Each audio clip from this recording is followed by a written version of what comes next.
क्या इंसान स्पेस से आया है? दोस्तों, ये सवाल लोगों के मन में आता होगा। आज हम इस वीडियो में देखेंगे कि इसकी हकीकत क्या है। दोस्तों, आपने देखा होगा कि इस धरती पर इंसान के अलावा बाकी जो भी जानवर हैं, उनके खाने पीने के लिए सब कुछ इस धरती पर मौजूद है, लेकिन एक इंसान को खाना खाने के लिए इसे पकाना पड़ता है। अगर वो कच्चा खाना खाएगा तो फौरन ही बीमार हो जाएगा। इसकी तुलना में बाकी जीव जंतु को साफ सुथरा रहने के लिए नहाना धोना भी नहीं पड़ता, जबकि एक मनुष्य को नहाने की आवश्यकता भी होती है, वरना उससे बास आनी शुरू हो जाती है। दोस्तों, आपने भी इस बात पर गौर किया होगा कि कभी कभी इंसान अकेला बैठ के सोच विचार करता है और इसका मन इस धरती पर नहीं लग रहा होता। उसे ऐसा महसूस होता है कि ये दुनिया उसका असल घर नहीं है, उसे कहीं और जाना है।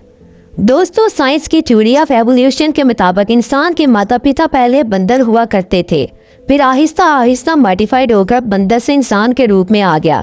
दोस्तों, मुसलमानों की किताब कुरान और ईसाइयों की किताब बाइबल में ये लिखा हुआ है कि अल्लाह ईश्वर या गॉड ने इंसान को आसमानों पर बनाया, जिसका नाम एडम रखा, और उसे जन्नत में रहने के लिए छोड़ दिया ताकि वो यहाँ पर मजे से खा पी सकता है। दोस्तों, वहाँ पर एडम को भूख तो लगती थी, लेकिन खाना हजम करने के लिए उसे सिर्फ एक डकार लेना पड़ता था। उसे पेशाब करने की आवश्यकता भी नहीं होती थी।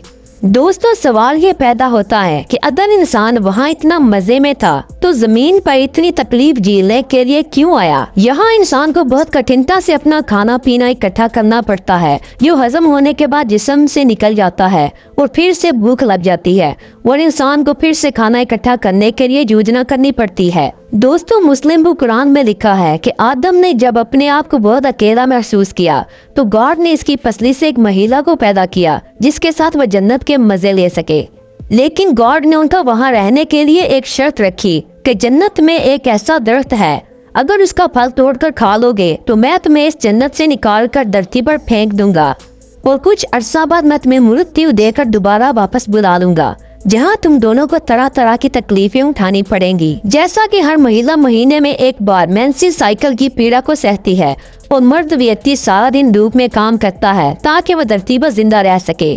दोस्तों, बाइबल और कुरान की किताब कहती है कि शैतान ने जन्नत में आदम और ईव को बहकाया। शैतान उन दोनों के पास सांप की शक्ल में आया। शैतान उन दोनों को कहता है कि तुम दोनों इस दरख्त का फल खा लो तो हमेशा के लिए अमर हो जाओगे। आदम और ईव शैतान की बातों में आकर वो फल खा लेते हैं। तभी गॉड उन दोनों को दंड देते हैं कि अब तुम दोनों की यहाँ पर कोई जगह नहीं है, तुम दोनों अब धरती पर जाकर रहो। इन दोनों को आसमान से धरती पर फेंक दिया जाता है और इसके साथ साथ शैतान को इनके साथ धरती पर फेंक दिया जाता है। दोस्तों, यहाँ से जीवन का आगाज हुआ। इंसान हमेशा से इस धरती पर नहीं था, हजारों साल पहले ही इसका विकास हुआ।